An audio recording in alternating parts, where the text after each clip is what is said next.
ઉનાળાની દાહક ગરમીમાં બધા લોકો ત્રાહીમામ પોકારી રહ્યા છે, ત્યારે અબોલ પશુઓને પણ ગરમીમાં કેવી રીતે બચાવીને દૂધ ઉત્પાદકતા જાળવી શકાય તેની માહિતી મેળવીએ veterinary officer doctor Suman Trivedi પાસેથી। ઉનાળાના સમયમાં જો આપણે વૈજ્ઞાનિક ઢબે પશુપાલન કરશું તો ચોક્કસથી આપણે આપણા પશુનું દૂધ ઉત્પાદન વધારી પણ શકીશું, જાળવી રાખીશું। ફેટના ટકામાં એક દોરા જેટલો પણ ફરક નહીં પડે। નહીંતર જો આપણે બીજા કામમાં વ્યસ્ત રહીશું, બેદરકારી દાખવીશું તો પશુપાલક ભાઈઓ ઉનાળાનો સમય એવો છે, આપણને સૌને ખબર છે કે આપણા પશુનું દૂધ ઉત્પાદન ઘટી જતું જ હોય છે। દૂધ ઉત્પાદનની સાથે સાથે દૂધના બંધારણમાં પણ ફેરફાર જોવા મળતા હોય છે। ફેટના ટકા જે છે આપણે દૂધ મંડળીમાં દૂધ ભરાવતા હોઈએ તો એમાં ફેટના ટકા પણ ઓછા આવતા હોય છે। પશુ જે છે એ સુસ્ત લાગતું હોય છે, તો એમાં થોડી કાળજી આપણે લેવાની હોય છે। અલગ અલગ બાબતો વિશે ખાસ ધ્યાન રાખવું પડતું હોય છે।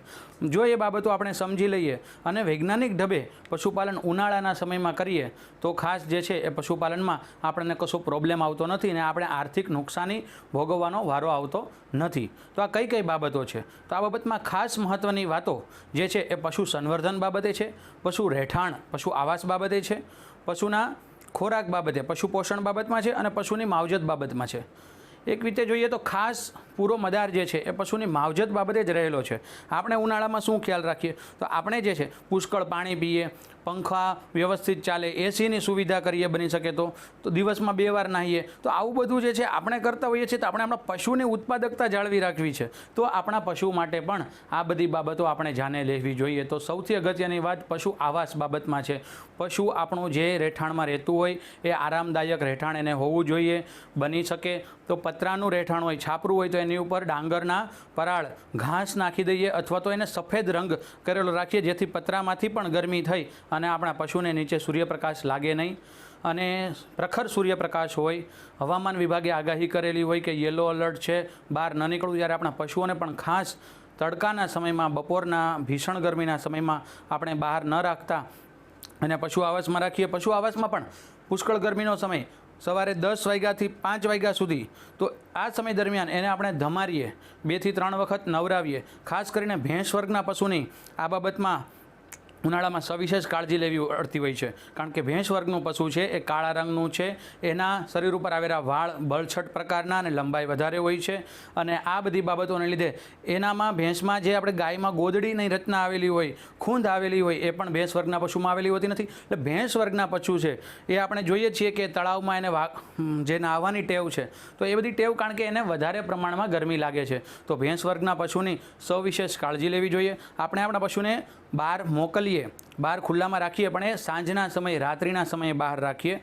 એના પીવાના પાણીની વ્યવસ્થિત ચોખ્ખું, સ્વચ્છ અને બની શકે તો ઠંડુ પાણી એને 24 કલાક ઉપલબ્ધ રહી એવી વ્યવસ્થા કરીએ। પશુ જનરલી 10 લીટર દૂધ આપતું હોય તો એવું પશુ એક જ દિવસનું 60 થી 70, 80 લીટર જેટલું પાણી પીતું હોય છે, તો ઉનાળાના સમયમાં 100 લીટર ઉપરાંતનું વધારે પાણી એ પીતું હોય તો ઉનાળાના સમયમાં આપણે એવું ન રાખીએ કે આપણે પશુને પાણી પીવડાવીએ, 24 કલાક પશુને પાણી મળી રહે એવી વ્યવસ્થા કરીએ। આ ઉપરાંત એના ખોરાક બાબતમાં ખાસ કાળજી લઈએ, રેસાવાળો ખોરાક એને ના આપીએ। પશુઓનો કુદરતી આહાર જેનો ઘાસચારો છે, લીલો ઘાસચારો છે, તો ઉનાળાના સમયમાં લીલા ઘાસચારાની તંગી હોય સ્વાભાવિક છે, પણ આપણે એવું આયોજન કરીએ કે લીલો ચારો આપણે પશુને આપી શકીએ। એના માટે અગાઉથી સુચારું આયોજન કરવું જરૂરી બની જતું હોય છે। જ્યારે ચોમાસામાં આપણી પાસે સરપ્લસ ઘાસચારો હોય તો એનું સાઇલેજ પણ બનાવી અને આપણે સંગ્રહી શકાય કે જેથી કરીને ઉનાળાના સમયમાં આપણે સાઇલેજ જે છે એ લીલા ઘાસચારાનું અથાણું જ છે, લીલો ઘાસચારો જ છે એક પ્રકારનો, પણ સંગ્રહેલો છે, તો આપણે એવો સંગ્રહેલો લીલો ઘાસચારો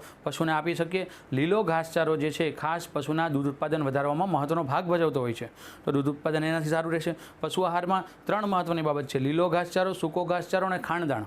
તો લીલો ઘાસચારો આપણે આપીએ તો એ ખાલી ના આપતા એની સાથે સૂકો ચારો મિક્સ કરીને ચાફ કટર વડે કટિંગ કરીને આપીએ કે જેથી પશુ જે છે એ ઉનાળાના સમયમાં સૂકા ચારા પ્રત્યે અરુચિ દાખવતું હોય છે, પૂરતા પ્રમાણમાં આરોગતું નથી, તો સૂકો ચારા સાથે લીલો ચારો મિક્સ કરીને આપીએ તો પશુ જે છે આરામથી ખાતું હોય છે। જે દાણ છે એ સંતુલિત પશુ આહાર છે, એમાં દરેક વસ્તુ આવેલી હોય। ઉનાળામાં સમયમાં ખાસ પશુને તણાવ લાગે છે, ગરમીનો તણાવ લાગે, તો એના લીધે જે છે એ હીટ સ્ટ્રેસમાં આવે છે અને એની ઉત્પાદક ક્ષમતા ઘટતી હોય છે। તો આવા બધા દાણ પશુપાલકો ભાઈઓ જે બનાવવામાં આવતા હોય એમાં ખાસ મિનરલ મિક્સર્સ અને વિટામિન્સ ઉમેરવામાં આવતા હોય છે। આમાં જેમાં 10થી 12 પ્રકારના અલગ અલગ જે છે એ ઇન્ગ્રીડિયન્ટ્સ અલગ અલગ વસ્તુઓ ભેળવી અને એ સંતુલિત આહાર બનાવવામાં આવતો હોય છે. તો આ સંતુલિત આહારને લીધે એમાં વિટામિન સી હોય તો આપણા પશુને ત્રાણની સ્થિતિમાં રાહત થાય છે. સિલેનિયમ નામનું તત્વ હોય છે, ક્રોમિયમ નામનું તત્વ હોય છે. તો આ બધા તત્વ જે છે એ ખૂબ જ ગરમીના સમયમાં જરૂરી હોય તો આવા ખાણદાણનો આગ્રહ રાખીએ. આ ઉપરાંત પશુને ચરિયાણ માટે લઈ જઈએ તો એ પણ વહેલી સવારના લઈ જઈએ અથવા રાત્રિના સમયે લઈ જઈએ. ખાસ બપોરના તીવ્ર ગરમીના સમયમાં એને ચરિયાણ માટે આપણે ન લઈ જઈએ. દૂધ દોહનનો સમય ફિક્સ રાખીએ, એ સમય દરમિયાન જ દૂધ દોહન કરીએ અને પાણીથી ધમારવાનું એને રાખીએ. બની શકે તો ફુવારાની વ્યવસ્થા કરીએ, પંખાની વ્યવસ્થા કરીએ પશુ રહેઠાણમાં, તો એ પણ ઈચ્છનીય છે.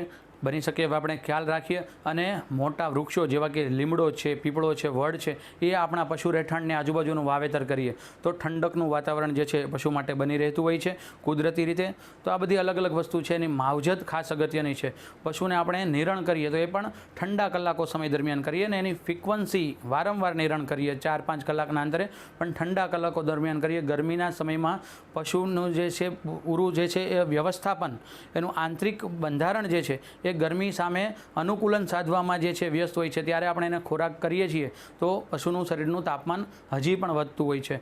તાપમાન 44-45 ડિગ્રી સેલ્સિયસ જેટલું જઈ રહ્યું છે.